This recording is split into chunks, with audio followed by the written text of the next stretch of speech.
우리 함께 읽은 이 본문 말씀 가지고 주의 길을 준비하라, 주의 길을 준비하라 라는 제하에 함께 은혜를 나누도록 하겠습니다. 주의 길을 준비하라. 오늘 말씀은 그 길을 준비했던 자의 이야기예요. 우리 계속해서 대림절을 맞아 첫 주, 둘째 주, 오늘 세 번째 주까지 한 인물들에 대해서 계속 주목하고 있죠. 오늘 세 번째 시간, 오늘 주의 길을 누가 준비했는지, 어떻게 그 길을 준비했는지 함께 은혜를 나눠보고자 합니다. 죄악이 세상에 가득해서 사람들이 생각하는 것마다 항상 악합니다. 그 모습을 보신 하나님께서 한탄하시며 물로 세상을 쓸어버릴 것을 작정하십니다. 그때가 언제입니까? 바로 노아의 때입니다. 하나님이 홍수 심판을 통해서 세상을 쓸어버릴 것을 작정하실 그때에, 그러나 노아는 은혜를 입었더라. 하나님은 노아에게 방주의 비밀을 알게 하십니다. 설계도를 말씀 가운데 주셨죠. 그리고 노아는 120년 동안 준행함으로 그 방주를 준비했습니다. 여러분, 방주가 무엇입니까? 하나님의 홍수 심판 속에 구원받을 유일한 길이었습니다. 우리가 잘 아는 대로 노아 일가족은 그 방주 속에 들어가 구원을 받았죠. 하나님은 은혜 입은 한 사람을 통해서 구원의 길을 준비하신 것입니다.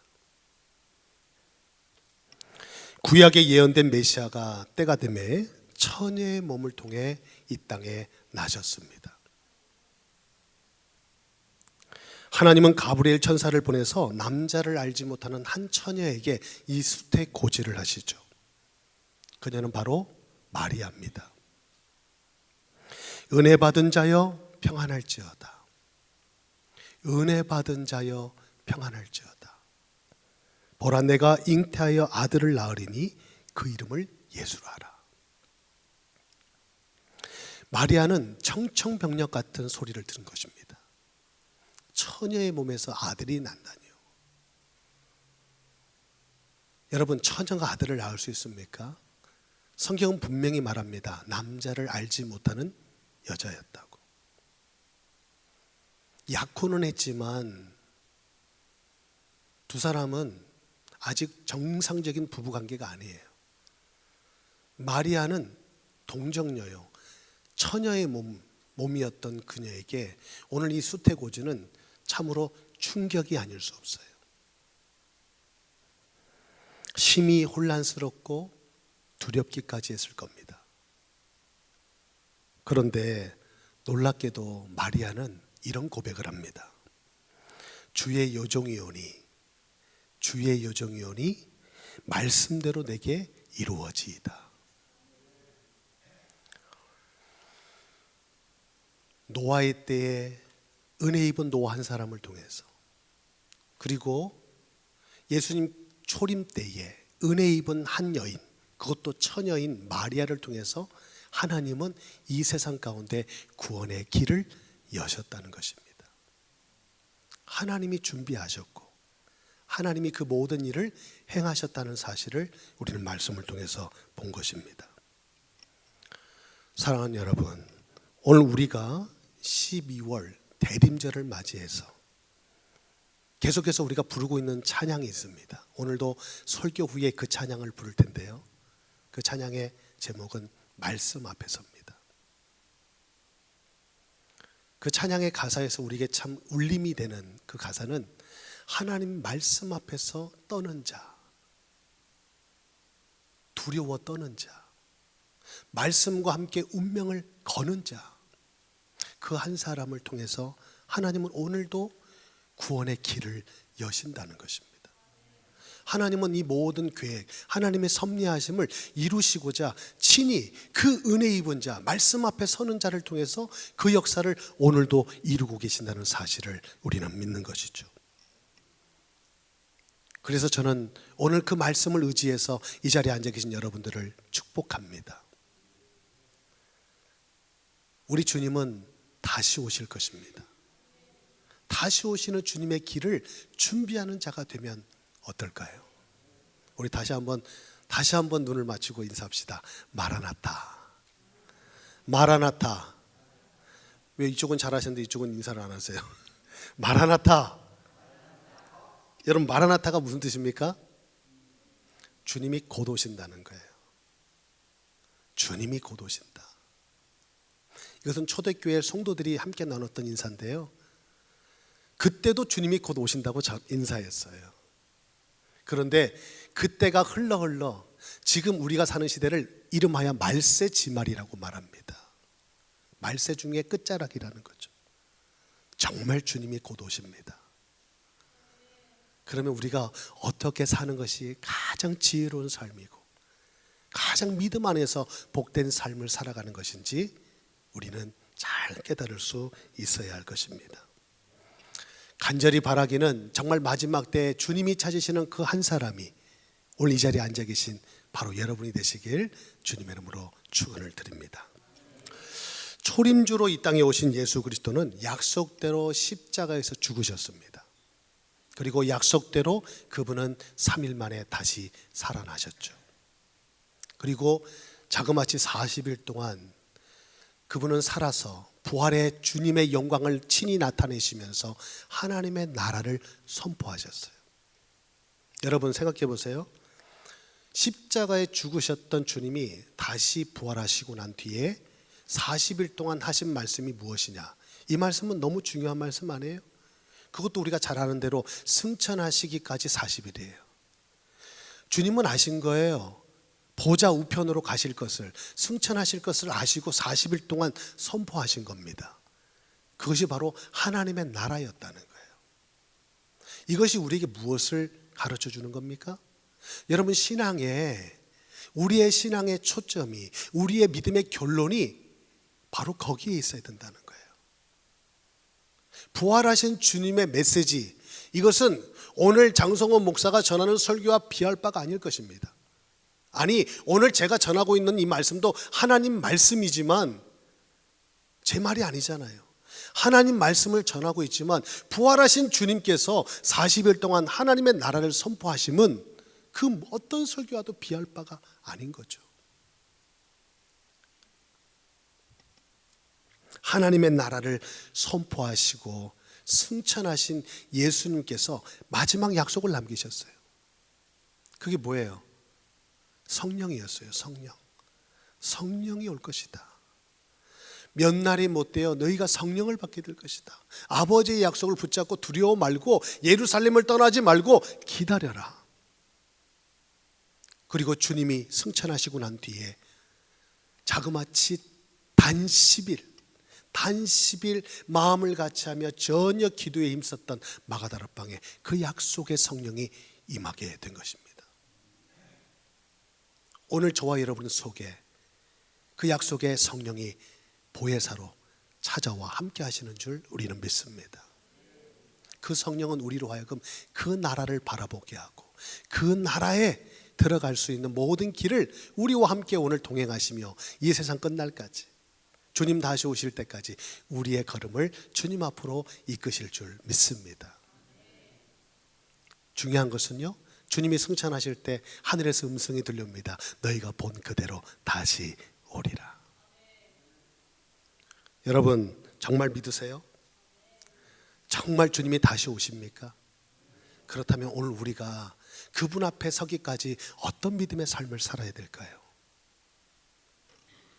마지막 때를 살아가는 오늘 우리는 이 말씀을 통해서 정말 주님이 다시 오실 그 길, 우리가 믿고 확신하며 기다리는 그분의 그 길을 준비하는 자로 살아가야 될 줄 믿습니다. 그것이 건강한 믿음이요, 바른 믿음이요, 성경적인 믿음일 것입니다. 오늘 이 믿음을 다 간직하고 저 문을 열고 여러분 삶의 터전으로 돌아갈 수 있기를 주님의 이름으로 축복합니다. 오늘 본문의 말씀은 하나님의 아들 예수 그리스도의 복음의 시작이다 라고 강력한 메시지를 선포하면서 오늘 우리에게 말씀하고 있습니다. 하나님의 아들 예수 그리스도의 복음의 시작이다. 그러면서 이사야 40장 3절 말씀을 통해 한 사람을 우리에게 소개하고 있어요.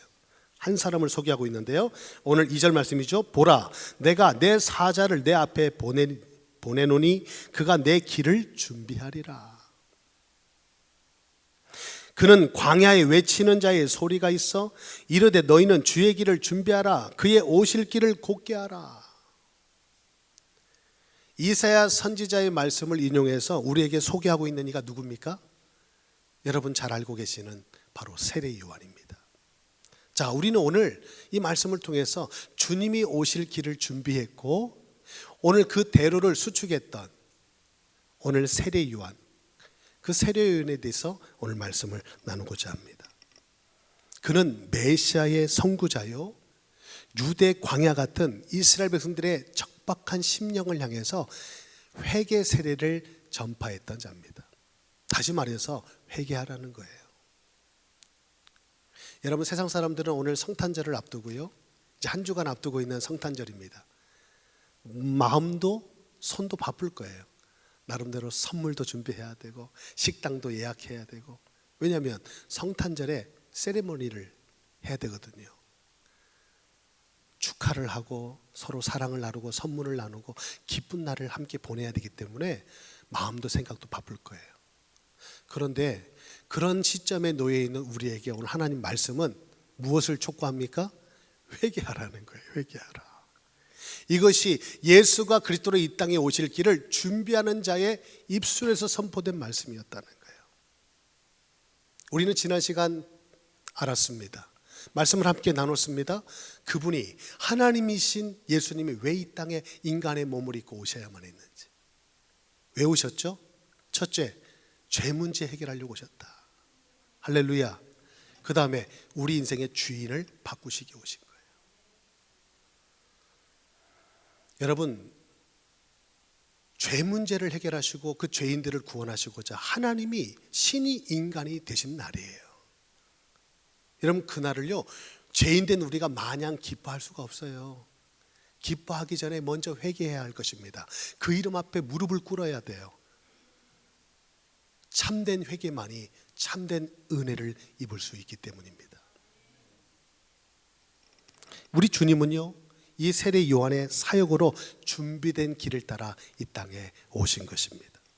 초림주로 이 땅에 오신 그 목적과 구속 사역을 십자가와 부활로 완성하시고 승천하셨습니다.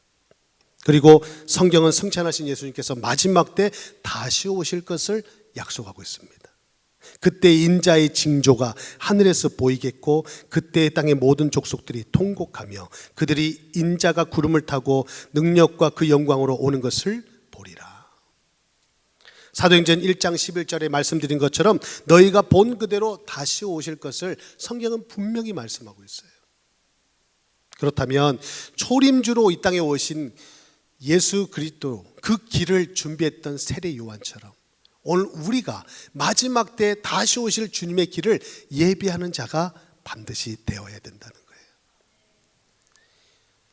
정확히 성경학자들은 예수님이 4세기, BC 4세기 예수님께서 이 땅에 태어나셨대요. 우리가 BC AD로 나눠서 그때부터 예수님의 탄생을 기점으로 역사가 나눠졌다라고 우리가 알고 있고 그렇게 믿고 있는데, 정확하게 따지면 BC 4세기경에 예수님이 이 땅에 오셨다는 겁니다. 자, 우리가 알고 있는 BC AD에 나눠 그 분기점이란 말하는 그 시기로 본다면 정확히 예수님께서 탄생하신 것은 2023년 전이에요. 맞죠? 아니에요? 계산이 잘 안 됩니까? 2023년 전에 초림주로 오신 예수 그리스도, 오늘 성탄절을 맞이해서 우리가 어떤 의미를, 이 성탄의 계절에 이 성탄절을 맞이할 때 어떤 의미를 둘 수 있냐 이거예요. 이미 하나님께서 이루시고 행하신 그 일들을 바라보면서 우리가 받은 은혜가 있잖아요. 그리고 성경은 우리에게 그 믿음을 약속과 함께, 그 믿음은 약속과 함께 가야 된다라고 말씀하고 있는데, 오늘 우리가 2023년 성탄절을 맞이하는 우리가 붙잡아야 될 믿음은 주님이 다시 오실 것을 기다리는 믿음일 것입니다. 2023년 전에 오신 초림주를 바라보면서 이제는 다시 오실 주님을 바라보는 신앙으로 나아가야 된다는 거죠. 그래서 오늘 세례 요한의 모습처럼 우리는 어떻게 다시 오실 주님의 길을 준비하는 자가 될 수 있겠는가? 우리는 마지막 때가 언제인지는 모릅니다. 그때는 아버지만이 아십니다. 그러나 분명한 것은 말씀을 통해서 이 세상 가운데 일어난 징조들을 보면서 그때가 임박했다는 사실을 우리가 알 수 있는 거죠. 그래서 우리는 말씀을 봐야 하는 거예요. 여러분, 신앙인의 삶에서 말씀을 빼면 여러분 길을 잃어버리는 거예요. 우리 매주 수요일마다 제자반 우리 말씀을 나누고 있는데 여러분 그 말씀 기억하시죠? 하나님의 권위는 말씀에 있는 거예요. 그리고 그 말씀은 우리의 향방을 찾는 이정표가 될 것입니다. 여러분, 우리의 인생의 목적이 하나님의 나라에 맞춰졌을지라도 하나님의 나라로 가는 이정표가 필요한 거예요. 어디선가에서 레프트 턴을 해야 되고 어디선가 라이트 턴을 해야 돼요. 어디선가 스탑 사인에서는 서야 되는 것입니다. 그 모든 이정표가 말씀 가운데 있다는 거죠. 그래서 성도는 말씀과 가까이 해야 돼요. 말씀을 가까이 함이 복이 된다, 성경은 말씀합니다. 여러분, 그 복을 더 풍성히 누리시는 저런 될 수 있기를 주님의 이름으로 축복합니다. 또한 우리가 기억해야 될 것은요, 인자의 때는 노아의 때와 다르지 않다. 인자의 때는 노아의 때와 같다라고 성경은 말씀하고 있어요. 여러분, 이것을 어떻게 듣습니까? 노아의 때가 어느 때였습니까? 사람들이 생각하고 계획하는 모든 것들이 항상 악했대요. 하나님이 없었어요. 하나님을 떠나 있었어요. 노아라는 사람이 방주의 비밀을 알고 120년 동안 방주를 지을 때 그는 침묵하지 않았을 겁니다. 이 방주를 왜 지어야만 했는지, 이 방주의 의미가 무엇인지를 노아는 떠들었을 거예요. 외쳤을 거예요. 전했을 거예요. 그러나 어떤 사람도 그 말을 듣지 않았다는 거예요. 그래서 하나님의 때가 이러자 그 물속에 다 수장되고 만 것입니다. 여러분, 말세치마를 살아가는 우리가 기억해야 될 것은 우리가 살고 있는 이 때가 노아의 때가 너무 닮아 있다는 사실이에요. 그렇다면 우리는 어떻게 오늘 이 시대를, 이 시기를 우리가 살아가야 되겠는가? 오늘 말씀을 통해서 하나하나의 말씀에 우리가 도전받고자 합니다. 자, 그것은 초림의 때에 세례 요한과 같이 광야에서 외치는 자가 되어야 된다는 거예요. 여러분, 광야에서 외치면 누가 듣습니까? 아무도 안 들어요. 그 외침은 사라지는 외침이 지나지 않을 거예요. 그럼에도 불구하고 우리는 외쳐야 된다는 거예요. 여러분, 그것이 우리에게 주어진 사명일 거예요. 여러분, 교회의 사명은요, 외침이에요. 우리가 모여서 예배하는 것도 중요하지만 예배 드리고 난 뒤에 각자의 삶의 현장으로 돌아가 이제는 교회들이요, 오늘 이 복음의 나팔수가 되어서 오늘도 회개하라 천국이 가까웠다고 외쳤던 세례 요한의 외침처럼 오늘도 우리가 그 믿음의 사명을 다해야 될 줄로 믿습니다. 우리는 믿습니다. 세례 요한이 외친 세례가 바로 제사함의 길이요 죄로부터 자유함을 얻는 길임을. 세례 요한이 외쳤던 게 뭐예요? 회개예요. 회개하라는 거예요. 오늘 본문 4절 말씀 보세요. 세례 요한이 광야에 이르러 죄사함을 받게 하는 회개의 세례를 전파하니, 죄사함을 얻는 회개의 세례를 전파했대요. 여러분, 어떻게 하면 우리가 죄사함을 받습니까? 우리 인생의 문제는 먹고 사는 문제가 아니라고 그랬습니다. 영혼을 주시고 영적 존재로 지음받은 우리 인간은 영적인 문제가 있어요. 눈에 보이지 않는 문제죠. 이 문제는 모든 문제를 가져오는 근본 문제일 것입니다. 이 문제를 해결하기 위해 예수님은 이 땅에 오셨고 십자가를 지신 거예요. 그런데 오늘 세례 요한은 말합니다. 회개하라. 여러분, 무엇을 회개하라는 것입니까? 우리의 죄를 회개하라는 거예요. 회개함으로 죄사함을 받고 회개함으로 죄로부터 자유함을 받으라는 것입니다. 그렇지 않으면 죄에 눌려 있는 거예요. 죄에 묶여 있는 거예요. 근데 보이지 않는 게 문제입니다. 오늘 이 사실을 성경은 우리에게 말씀하고 있지만 우리 눈으로 보이지 않는 것이에요. 영적인 문제는 그래서 심각한 것입니다. 그래서 무서운 것입니다. 오늘 이 말씀의 빛이 들어가야만 어둠이 물러나는 거예요. 어둠에 묶여 있습니다. 어둠에 덮여 있습니다. 죄의 종으로, 죄의 노예로 눌려 있는 거예요. 사도행전 10장은 말씀하잖아요. 38절에 죄에 눌려 있는, 귀신에 눌려 있는 모든 자들을 예수님이 고쳐주셨다고. 여러분, 제 말이 믿기지 않다면 이제 신년이 밝아오고 있는데 용한 무당집에 한번 가보세요. 뭐라고 얘기하는지. 심지어는 우리가 예수를 믿고 교회를 다니고 있는 성도라고 말하지만 여러분, 정말 무속인들은요 정말 귀신같이 알아봅니다. 그 어깨에 눌려있는, 어깨를 짓누르고 있는 귀신부터 떼고 오라고. 저는 이 무속인 사역을 하는 것을 곁에서 지켜보면서 얼마나 그게 소름 돋는 일인지. 여러분, 귀신 들려서 점을 치는 거잖아요. 귀신같이 알아보는 거예요. 그런데 사람들은요 그 귀신에게 미래를 점치는 거 있죠. 여러분, 이게 무슨 이게 지금 상황이죠? 세상의 풍조를 누가 따릅니까? 왜 공중 권세 잡은 자를 두려워합니까? 세상은요 귀신을 잘 섬기래요. 그래야 후손이 잘 된대요.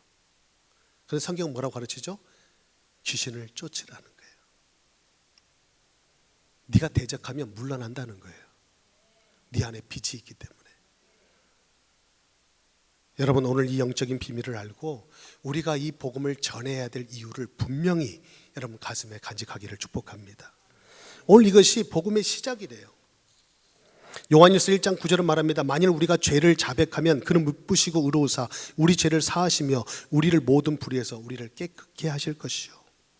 여러분, 죄는 하나님과 우리 사이를 가로막고 있는 담입니다. 회개할 때 그 담이 무너진다는 거예요. 할렐루야. 여러분, 올 한 해가 가기 전에 정리해야 될 거 많이 있죠? 마무리해야 될 거 많이 있잖아요. 여러분, 많은 일들이 있겠지만 무엇보다 하나님 앞에 지난 한 해의 묵은 그 죄악을 다 회개하고 청산하고 밝은 새해를 맞이할 수 있기를 주님 축복합니다. 회개가 얼마나 중요했으면요, 세례 요한뿐만 아니라 예수님도 공생의 사역에서 첫 번째 메시지가 뭐였냐? 회개하라, 천국이 가까이 왔다. 예수님도 그 말씀하셨어요. 똑같은 말씀하셨죠. 여러분, 사도행전 11장 18절 말씀에 보니까 베드로와 이방인 고넬료와의 만남을 여러분 기억하시나요? 그리고 돌아와서 예루살렘 교회에 베드로가 보고를 할 때 왜 이방인과 만났냐? 이방인과 왜 밥 먹었냐? 이방인 집에 왜 갔냐? 라고 책망할 때 베드로가 한 말입니다. 베드로가 뭐라고 그랬어요? 그들이 이 말을 듣고 잠잠하여 하나님께 영광을 돌려 이르되 그러면 하나님께서 이방인에게도 생명 얻는 회개를 주셨도다. 이방인에게도 회개, 생명을 얻는 회개를 주셨다. 여러분 기억하세요? 회개하면 죄사함을 얻습니다. 회개하면 죄에서 자유함을 얻습니다. 회개하면 생명을 얻습니다. 생명을 얻는 회개라는 거예요. 이방인에게도 생명을 얻는 회개를 주셨도다. 그래서 베드로도 알아요. 이방인과 접촉하지 말아야 될 것을, 금기시된 것을 율법에 어떻게 되어 있는지 잘 알고 있는 베드로지만 하나님이 그 길을 예배하시고 그들을 만나사 이방인에게 이 구원의 복음이 증거되게 하셨다는 거죠. 어떻게 해요? 생명을 얻는 회개를 주셨도다. 할렐루야. 여러분, 그렇다면 누가 회개할까요? 그냥 대놓고 우리가 가서 회개하라, 천국이 가까웠다, 예수님처럼 세례 요한처럼 우리가 가든 그로브에서 저 플로톤에서 돌아다니면서 그렇게 외치면 되겠습니까? 어떻게 하면 좋을까요? 누가 회개할까요? 오늘 본문 5절 말씀을 보세요. 온 유대 지방과 예루살렘 사람이 다 나아가 자기 죄를 자복하고 요단강에서 그에게 세례를 받더라. 죄를 자복하는 자가, 죄를 인정하는 자가 회개하는 거예요. 여러분 기억하십시오. 우리는 죄인입니다. 할렐루야. 우리가 죄인인 거예요. 내가 죄인임이 인정될 때 주님이 나와 상관이 있어지는 거예요. 내가 죄인이 아닌데 주님이 나와 무슨 상관이 있습니까? 아무 상관이 없는. 왜 세상 사람들이 오늘 교회가 이처럼 많고 천국 복음이 이곳저곳에서 선포되고 있지만 그들은 왜 그 말을 듣지 않죠? 자신의 죄인임을 모르기 때문에 그러는 거예요. 여러분, 저와 여러분이 아는 것 많지 않지만 분명히 아는 것 한 가지는 우리가 죄인임을 알기에 이 자리에 앉아 있는 거예요. 시간 많아서 갈 곳 없어서 이 자리에 나온 거 아니잖아요. 내가 죄인이기 때문에 이 자리에 나온 거예요. 그런데 어떤 죄인이에요? 용서받은 죄인이에요. 구원받은 죄인이에요. 할렐루야. 그 은혜 입은 죄인이기 때문에, 의롭다 칭함을 입은 죄인이기 때문에 감사하며 찬양하며 하나님 앞에 예배하는 것입니다. 아멘입니다. 아멘입니다. 사도행전 2장에 보면 성령 충만한 베드로가요, 예수 그리스도의 십자가와 죽음 그리고 부활에 대해서 담대히 선포합니다. 오순절날 설교죠. 그 유명한 오순절 설교를 베드로가 담대히 선포할 때에 어떤 반응이 있었습니까? 너희가 회개하여 각각 예수 그리스도, 너희가 십자가에 못 박은 예수 그리스도를 통해서 회개하여 너희가 구원을 받으라 외칠 때 그 말씀을 들은 많은 사람들이 찔림을 받았어요. 마음의 찔림을 받고 우리가 어찌할꼬, 우리가 어찌할꼬. 그 말씀을 들어보니까 우리가 죄인이라 우리가 어찌할꼬, 우리가 어찌할꼬 라고 묻자 베드로가 말합니다. 너희가 회개하여 각각 예수 그리스도의 이름으로 세례를 받고 죄 사함을 받으라. 그리하면 성령의 선물을 받으리니. 여러분, 회개가 은혜입니다. 오늘 성탄절을 앞두고 무슨 회개라니요. 아니에요. 세상 사람들은 기뻐하며 노래하며 서로 선물을 주고받으며 축제하는 그날이 우리는 회개할 날이라는 사실을, 주님 앞에 납작 엎드려 그분 앞에 엎드려 우리가 죄인됨을 고백해야 되는 날임을 우리는 기억해야 할 것입니다. 여러분, 크리스마스가 어떤 뜻입니까? 크라이스트, 우리가 성당에서 미사라고 하잖아요. 예배거든요. 거기서 기원한 마스, 그리스도를 예배하는 날입니다. 그런데 오늘 이 세상은 성탄절을 맞이하고도 누가 그리스도를 예배하고 있습니까? 오늘 이 비밀을 모르기 때문에 그러는 거예요. 오늘 이 사실을 전해야 될 사명이 저와 여러분에게 있는 줄 믿습니다. 성경은 말합니다. 모든 사람은 죄인이라고. 그리고 의인은 하나가 없다고. 예외가 없다는 거예요. 아무리 잘나도, 아무리 훌륭해도, 아무리 선량해 보여도 그는 착한 죄인이고요, 높은 죄인이고요, 잘 나가는 죄인이에요. 다 죄인인 거예요. 예외가 없어요. 의인이 하나가 없다.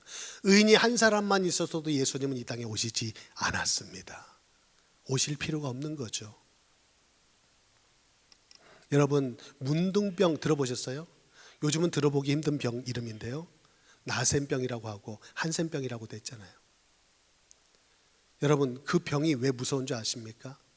이거는요, 나균이 전염이 되면 이 피부나 말초 신경의 조직을 변형시켜서 감각을 잃어버리게 하는 질병이기 때문에 무섭대요. 감각을 잃어버린다는 거예요. 온도를 느낄 수 없는 거예요. 뜨겁고 차가운 걸 느낄 수 없어요. 감각을 잃어버리는 거예요. 말초 신경을 완전히 박살내서 감각 자체가 없다는 거죠.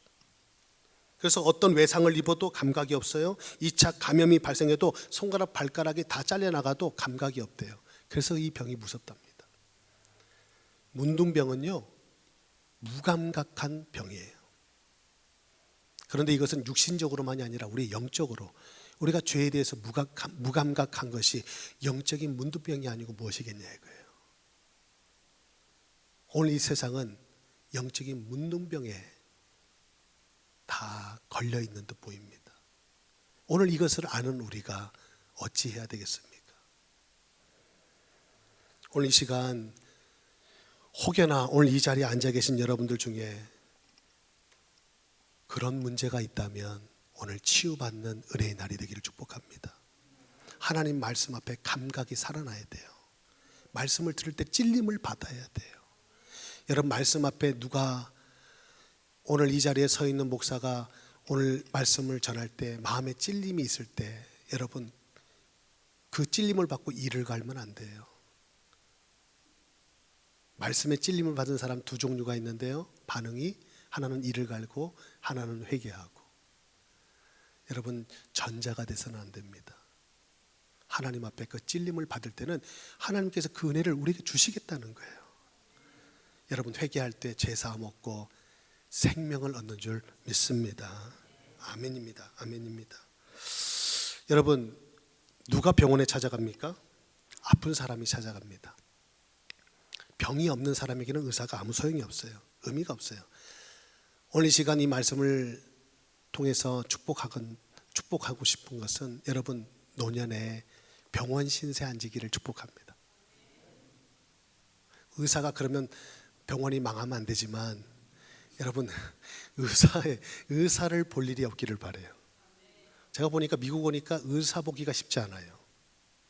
의사 보려고 하니까 6개월 예약하래요. 기다리래요. 한국은 전화하면 바로 만나거든요. 근데 여기는 의사를 만나기가 너무 힘들어요. 너무 힘들어요. 그러니까 이 시간 예수 이름으로 축복하오니 여러분 주님 앞에 설 때까지 의사를 보지 않도록, 의사를 만나지 않아도 되는 그런 영육 간의 강건함이 있게 되기를 주님을 축복합니다. 예수님 말씀하십니다. 건강한 자에게는 의사가 쓸데없다. 병든 자에게라 쓸데있나니 너희는 가서 내가 긍휼을 원하고 제사를 원치 아니하노라 하신 뜻이 무엇인지 배우라. 내가 의인을 부르러 온 것이 아니요 죄인을 부르러 왔노라. 주님이 죄인을 부르러 오신 거예요. 여러분 죄인일 때, 내가 죄인이라 고백할 때 주님이 여러분 앞에 서시는 거죠. 여러분을 찾아오시는 거예요. 분명한 사실은 이 모든 것이 하나님의 아들 예수 그리스도의 복음이 시작임을 오늘 성경은 우리에게 분명하게 말씀하고 있습니다. 여러분 이것이 마지막 때를 살아가는 우리의 사명일 것이요 교회의 사명인 줄 믿습니다. 그래서 우리는 내년 오이코스 처치가 되어서 우리 주변에 한 15명 정도를 만난대요. 한 주간 여러분 살아가실 때 저기 세탁소 사장님도 만나고 마켓 사장님도 만나고 음식점 잘 가는 단골집 있죠? 그런 사장님들을 만날 때 숫자를 세보면 한 15명 정도가 된답니다. 이것을 확장 가족 이름하여 오이코스라고 해요. 여러분 그분들에게 이 복음을 전해야 되는 거예요. 그런데 무턱대고 가서 회개하라. 천국이 가까웠다. 저 타겟에 가가지고 저기 한인마켓에 가가지고 회개하라. 그러면 안 돼요. 여러분 이 말은 언제 하냐면 여러분을 믿고 신뢰하는, 여러분의 신앙을 존경할 만한 그런 관계를 형성할 때 문이 활짝 열리는 거예요. 여러분 사람에게는 사연 없는 사람 없어요. 아픔 없는 사람 없어요. 기도 제목 없는 사람 없어요. 그분들에게 오늘 이 복음이 전달될 때 성령 충만한 베드로의 설교를 듣고 마음에 찔림을 입었던 예루살렘 그 백성들이 회개하며 주님을 그리스도라 고백했던 것처럼 여러분 문제는 하나님의 구원의 통로가 된다는 사실. 그래서 언제나 가서 물으실 것은 기도 제목을 물으셔야 돼요. 내가 무엇을 놓고 같이 기도해 줄까? 그리고 이번 주 우리가 받은 말씀이고 은혜인데 함께 나눴으면 좋겠다. 오늘은 안 들을 수 있어요. 내일도 안 들을 수 있어요. 그런데 설거지하다가 어느 날 귓구멍이 열려서 들어갈 때, 그 마음의 찔림을 받을 때, 그 심령이 회개할 때 이 생명을 얻게 될 줄 믿습니다. 더 이상 교회는 성 쌓는 교회가 돼서는 안 될 겁니다. 여러분 교회가 왜 존재합니까? 오늘날 교회, 우리 교회도 부흥성장하기를 학수고대합니다. 이것을 놓고 우리는 기도합니다. 그런데 정말 하나님이 우리 교회를 향한 비전과 소원이 교회 성장만에 있지 않을 거예요. 교회의 부흥이 소원이었다면 성경에 부흥, 교회는 반드시 부흥해야 될 것이다. 부흥하지 않는 교회는 건강하지 않는 교회요, 부흥하지 않는 교회는 더 이상 교회가 아니다 라고 말씀하실 것 같아요. 그런데 오늘날 미자립 교회가 얼마나 많고 저 지하에서 이름 없이 빛도 없이 새벽마다 불을 밝히고 기도하는 교회가 얼마나 많습니까? 여러분 큰 교회만 교회가 아니에요. 많은 숫자가 모인다고 해서 교회가 아니에요. 교회는 예수 그리스도 안에 열려진 하늘 문을, 이 땅 가운데 그 길을 닦는 것이 바로 교회인 줄 믿습니다. 여러분 성을 쌓기 위해서 담을 높이 치잖아요. 높은 성은요 담도 높게 쳐요. 왜? 그 안에 가진 게 보화가 많으니까. 그런데요 길을 닦는 교회가 될 때 하나님은 그 교회를 심장같이 사용하실 줄 믿습니다. 저는 오늘 이 말씀을 통해서 여러분을 도전합니다. 여러분, 회개할 때입니다. 누가 회개합니까? 죄인임을 아는 자가. 그럼 여러분이 먼저, 우리가 먼저 회개할 제목이 많지 않을까요? 여러분, 우리가 죄인이잖아요. 예수 그리스도 안에서 우리가 구속의 은혜를 입었지만 여전히 우리의 죄성은 살아있고 살아있습니다. 오늘도 이 말씀 앞에 말씀을 전하고 있는 저 자신이 찔림을 받습니다. 그리고 저부터서 회개할 것입니다. 여러분, 교회가 회개할 때 세상을 향한 하나님의 구원의 은혜가 활짝 그 문이 열릴 줄 믿습니다. 그 축복의 통로가 바로 여러분이 되시길 주님의 이름으로 축복합니다.